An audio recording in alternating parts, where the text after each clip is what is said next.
Bonjour à toutes et à tous, Salut. c'est à nouveau Xavier et Kevin pour les Ludovores et aujourd'hui on vous propose une review de Sweet Mess, également intitulée C'est du gâteau dans sa version francophone grâce à Lucky Duck Games.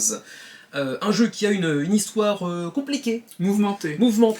puisqu'il a connu sa première naissance sur Kickstarter il y a de ça 5, 6, 7 ans, je ne sais plus. 6 ans, je crois bien, 6 ans, oui. Et les backers n'ont jamais reçu leur jeu. Voilà, fin de la vidéo. Ce jeu n'existe pas en fait, c'est un miracle. Mais il y a un happy end pour une fois. Il y a un happy ending, c'est que Fantasia Games, et donc par extension Pika, leur sous-label on va dire plus familial plus, / initié, a repris le projet et a fini par livrer les backers très récemment, avec donc 5 ans de retard, mais on peut saluer quand même ce que Fantasia Games et Pika Games ont pu faire, à savoir donc livrer des backers pour une campagne qui à l'origine n'était pas portée par la maison d'édition en question. Tout à fait. Donc à saluer. On est ici donc sur un jeu qui nous propose d'incarner des pâtissiers, des maîtres pâtissiers, dans une compétition de pâtisserie. Oui, parce que mécanique, ça serait un peu du massacre. Ah, ça pourrait être original. Ça pourrait être très original. Alors là, on va partir sur un plein d'huile avec un petit goût dans le sucré et le umami. Et donc, dans cette compétition, on va donc partager un plan de travail commun, on va dire, avec différents bols dans lesquels vous allez retrouver différents types d'ingrédients qui sont pas toujours faciles à identifier. On a du chocolat, des cerises, de la crème.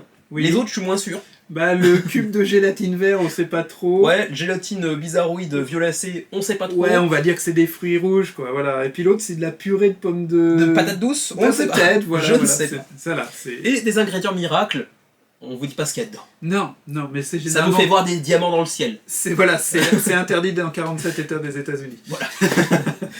Et vous avez donc ensuite des rivières de, de recettes que vous pouvez aller compléter. Et ensuite, à partir de là, il y a aussi un petit mécanisme de set collection, puisque en fonction des icônes de type de gâteau que vous allez produire, vous allez pouvoir remplir des missions, on va dire, sur ce petit plateau individuel qui va vous permettre de compléter, d'obtenir certaines récompenses et de scorer à la fin de la partie. Et ce petit plateau sert aussi entre guillemets de timer du jeu, puisqu'à partir d'un certain nombre de récompenses sur le plateau, la fin de partie se déclenche.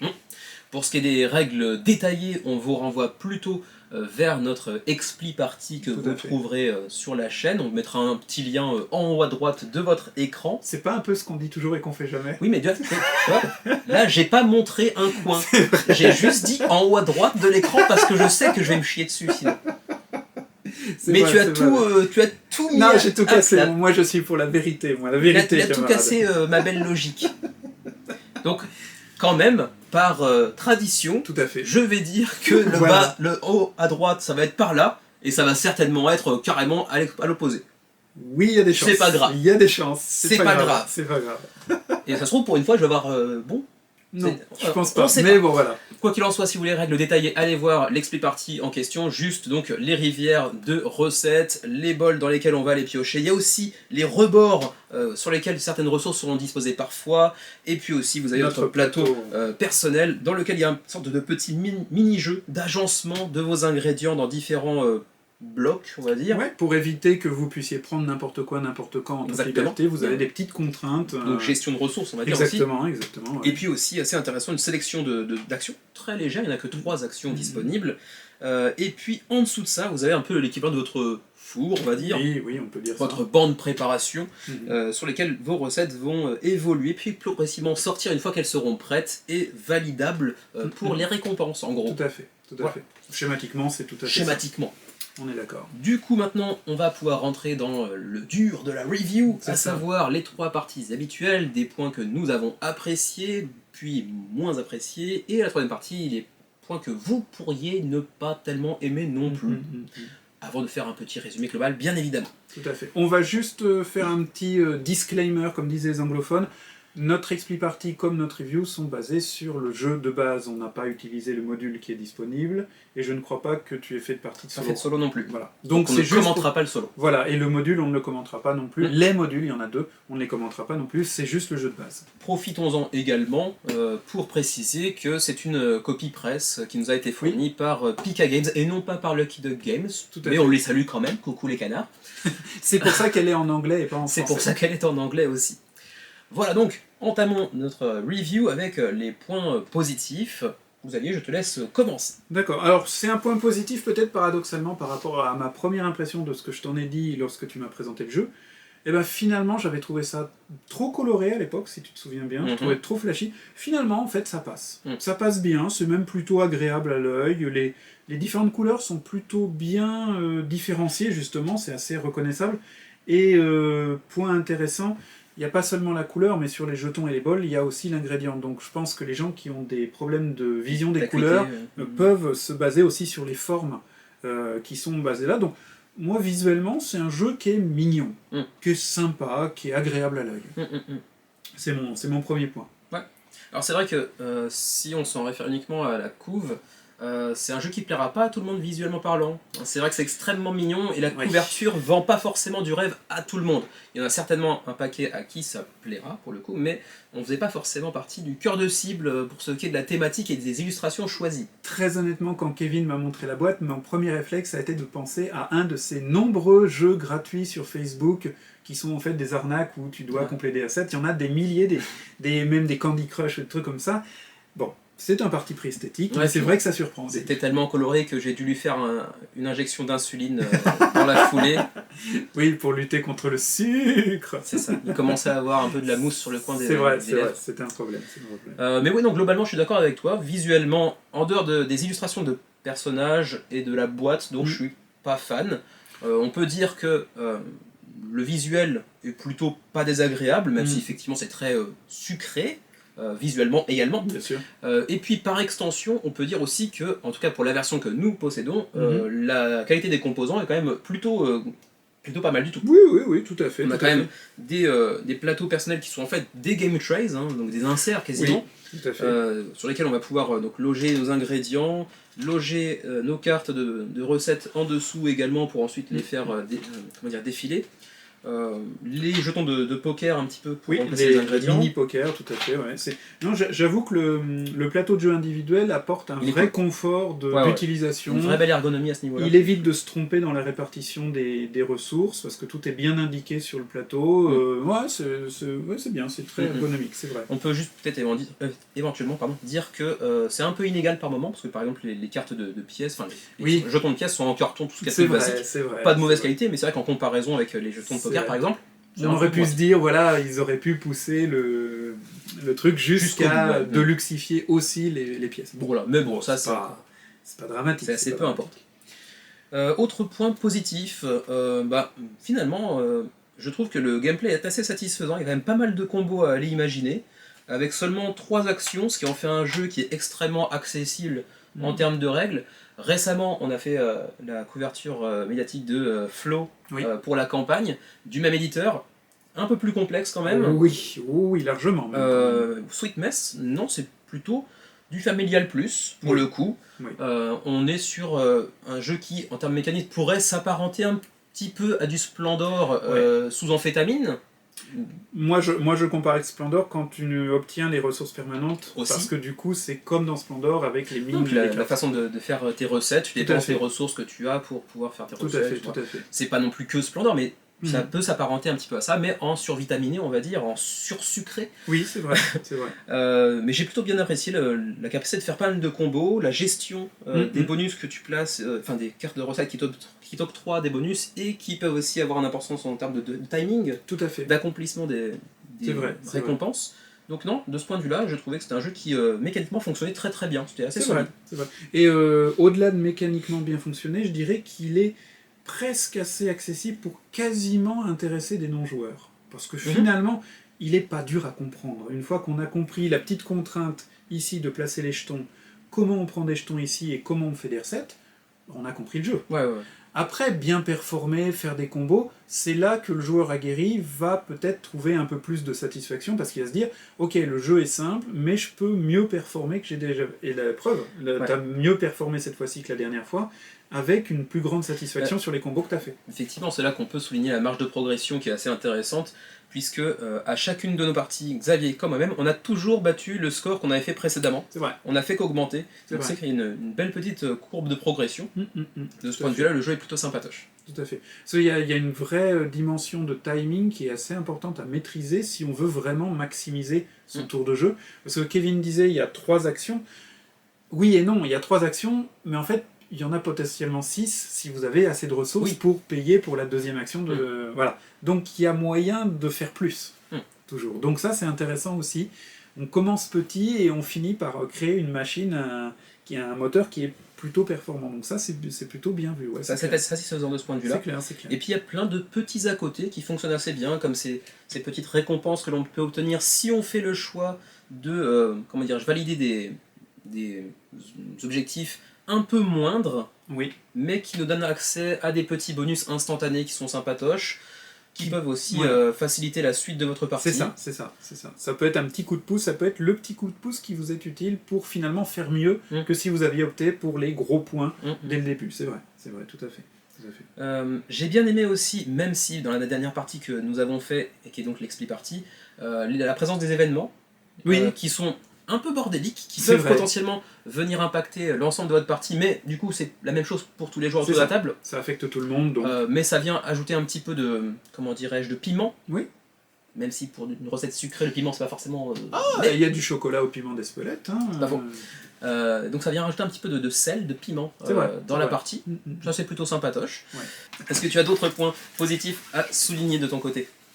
En fait, tu as dit à peu près la même chose. Moi, il y a un truc que j'aime bien, c'est les cartes outils. Oui, c'est vrai qu'on ne l'a pas mentionné encore. Les cartes outils, déjà, en elles-mêmes, elles sont intéressantes parce qu'elles permettent finalement en fait, de faire une action de plus, bien souvent. Alors c'est une petite action par rapport à l'action que vous allez faire, mais c'est une action de plus. Et ce que j'aime aussi particulièrement, c'est que quand vous obtenez une carte outil, eh bien vous ne l'avez pas tout de suite.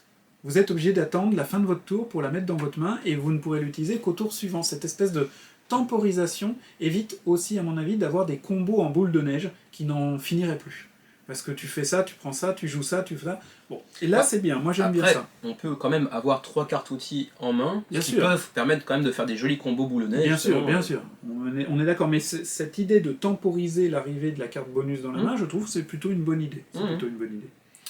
Voilà, moi sinon à part ça, au point de vue ce qui m'a plu, je crois que j'ai à peu près fait le tour. Ok, pareil. Du coup on va pouvoir passer aux points qui nous ont un peu moins plu. Le premier étant quelque chose qu'on a déjà abordé, c'est peut-être éventuellement les illustrations de la boîte, des cartes de personnages par exemple. Personnellement, je pense que je peux parler pour nous deux en disant qu'on n'était pas très fan de l'allure de ce que présentait le jeu de prime abord. N'ayons pas peur de le dire. Si on m'avait proposé d'acheter ce jeu sans que je connaisse le contenu et la manière de jouer, j'aurais dit non, parce que j'aurais pas eu l'impression d'être le public visé. C'est un peu dommage dans cette époque de pseudo-guerre des sexes qui nous anime, d'avoir fait une couverture qui m'a donné l'impact d'un jeu pour filles. C'est terrible à dire comme ça, parce que ça y est, je suis cancel, c'est bon. Le truc, c'est qu'on est deux sur la chaîne, donc par extension, je suis cancel alors que j'ai rien dit. Mais merci à tous pour ces 3 ans. Il faut bien le dire aussi, cette vidéo est tournée le jour de la fondation de la chaîne, pas de la première vidéo, mais de la fondation de la chaîne, le jour où on s'est inscrit sur YouTube. C'est une belle façon de clôturer les choses. C'est 3 ans pile, merci à tous. Merci. C'était fun. Non, moi, ce qui me plaît un peu moins, entre guillemets, c'est que c'est un jeu qui est agréable à jouer, mais une fois qu'il est fini, je l'ai à peu près oublié, quoi. Il me laisse pas un souvenir impérissable. D'accord. Il est agréable, le temps d'y jouer.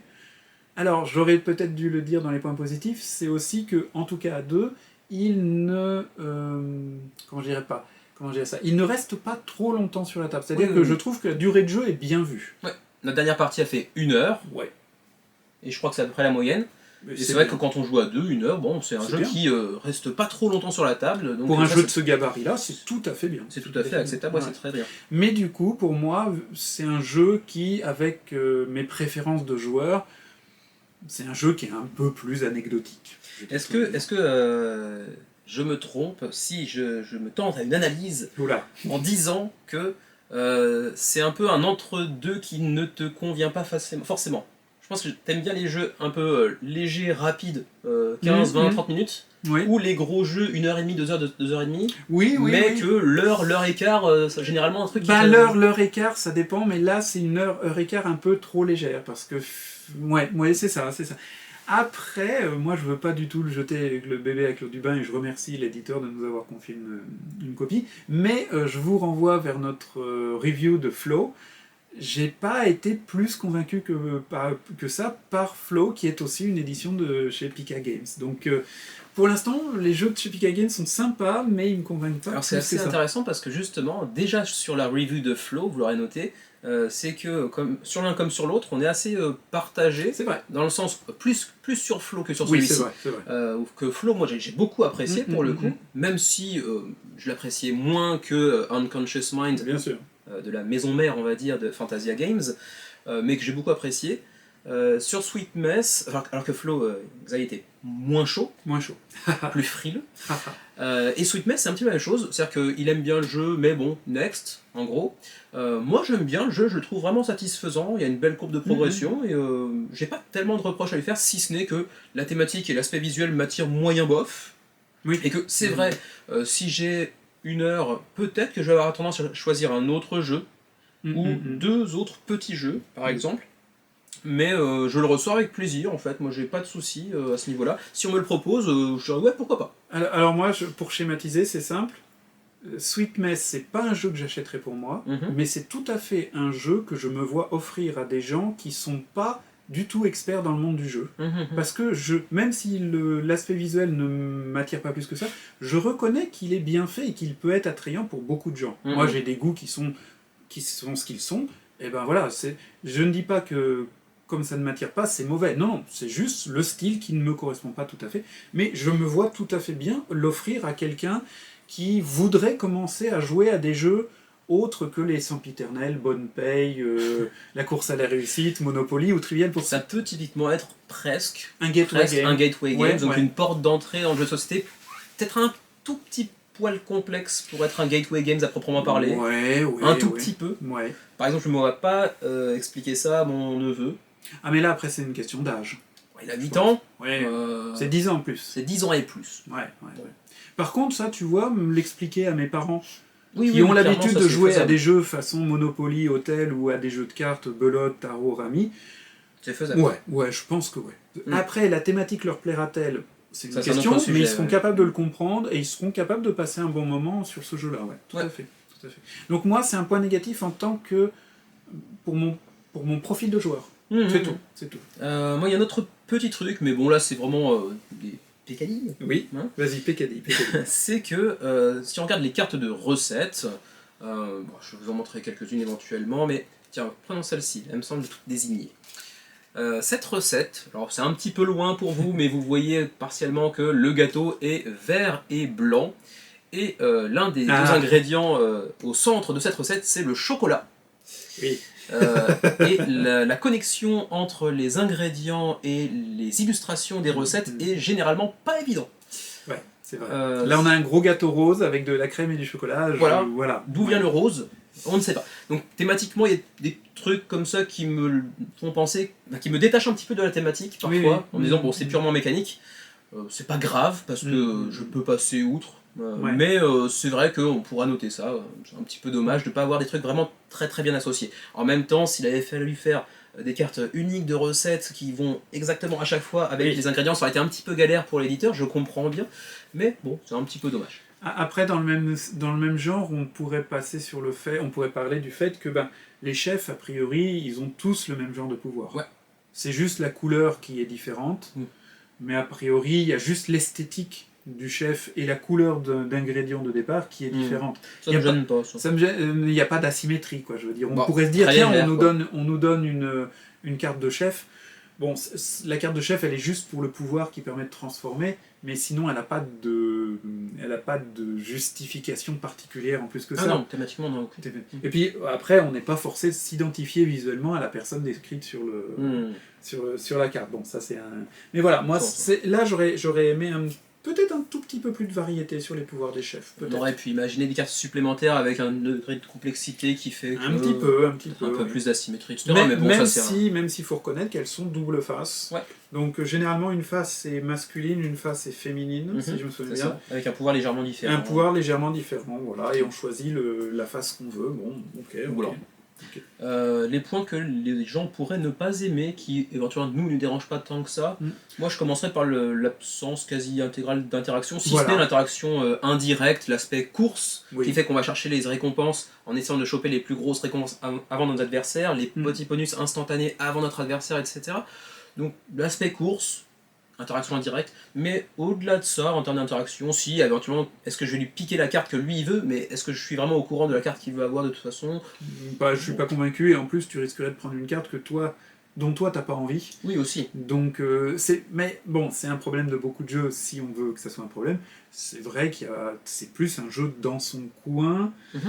La seule interaction elle est ici parce que tu dois réfléchir. Tu dois réfléchir si tu veux prendre tous les ingrédients pour provoquer un sweet mess et mettre des jetons supplémentaires dans les bols à côté, ce qui pourrait favoriser les autres. Mais encore une fois, options aux autres, oui. Voilà, mais encore une fois, c'est indirect, tout à fait. Moi, c'est principalement ça, cette absence d'interaction. Après, sur un jeu en termes de pâtisserie, des interactions directes, à part glisser de la strychnine dans la pâtisserie de l'adversaire, mais c'est un peu méchant pour le thème, quoi. C'est pas très raccord pour le thème, quoi. Ouais, du take that, ça serait un peu moche, ouais. Ça serait un peu moche. Du vol d'ingrédients. Du balançage de tarte à la crème dans la tronche. Ouais. Pour te faire perdre un ingrédient. Donc tu lui files des ingrédients périmés. Ah ouais, bien vu, bien vu. Ça, c'est pour la version expert, ça. Non, mais c'est vrai, comme souvent, nous, ça nous dérange pas plus que ça, hein, franchement... On aime bien jouer dans notre coin tout en ayant un œil sur ce que fait l'autre, mais à part ça, voilà quoi. Moi, j'ai pas d'autres points particulièrement qui pourraient déplaire, à part la thématique visuelle, la thématique du jeu et l'absence d'interaction. Voilà, donc si on fait un petit résumé global, donc on est sur un jeu, disons, familial plus, qui va peut-être... Oh, allez, on peut dire que ça franchit potentiellement le cap pour aller jusqu'à initier moins, hein, entre familial et initié on va dire, pour 1 à 4 joueurs avec un mode solo qu'on a pour le coup pas testé, qui tourne assez bien autour d'1 heure de jeu à 2 joueurs, certainement peut-être 1h15 quand on joue à 3 environ, qui a l'air de scaler plutôt bien, donc qui marche aussi bien en fonction du nombre de joueurs, j'imagine. Même si pour l'instant on n'a pas encore eu l'occasion de le tester à plus que ça, mais de par les mécanismes qui sont les siens, à mon avis c'est le cas, qui possède pas mal de petits mécanismes qu'on a vus à droite à gauche, mais qui le fait assez bien, assez solidement, avec pas mal de combos à aller imaginer, avec un mécanisme de course aux récompenses qui est assez intéressant, plein de petits effets boule de neige, des événements pour aller ajouter un petit peu de sel au tout. Un jeu solide que je pourrais aisément conseiller, même si c'est pas forcément le type de jeu qui nous, de prime abord, nous attire au demeurant, mais un jeu que j'aurais quand même plaisir à ressortir une fois ou 2 par an, par exemple, à l'occasion. avec des joueurs un peu moins expérimentés, par exemple. Tout à fait, pas de soucis. Exactement. Bah, je crois qu'on a fait à peu près le tour, a priori. Eh bien, il nous reste à vous remercier d'avoir suivi cette vidéo, et puis on va vous souhaiter une bonne continuation ludique. Et on va vous dire à très bientôt pour une nouvelle vidéo sur les ludovores. Salut! À la prochaine!